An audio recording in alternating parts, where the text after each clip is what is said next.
Allahumma salli wa sallim ala Sayyidina Muhammadin wa ala ali Sayyidina Muhammad. Dzaka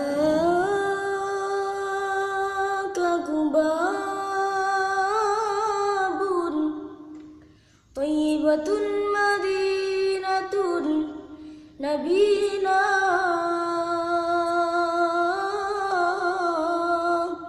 taban surah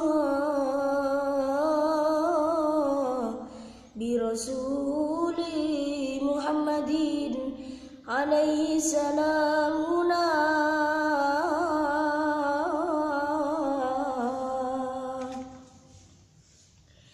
Ya Rasulullah minal bu'di wasalna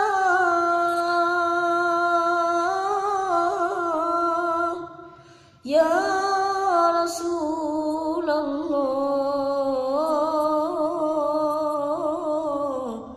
la li ghairika maqsaduna.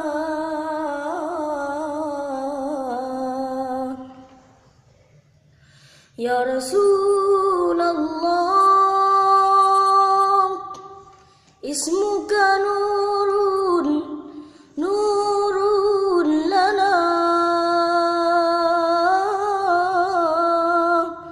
ya Rasulullah min khairi judika judlana.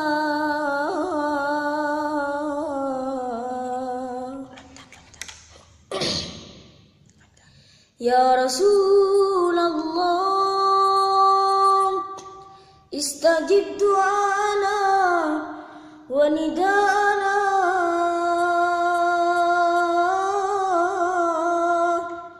ya Rasulullah haitsu ma kunna wa auladana.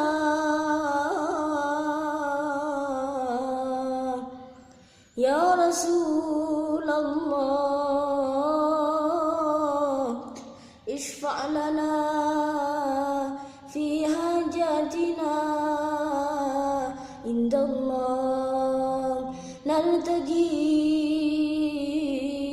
minka syafa'ah li jami'il hadina nartaji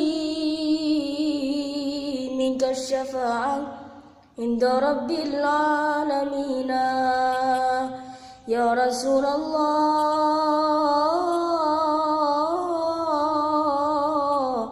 unzur ilaina. Ya Rasulullah unzur ilaina. Ya Rasulullah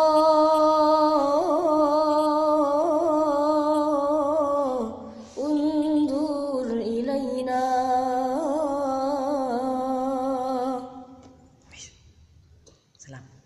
Assalamualaikum warahmatullahi taala wabarakatuh.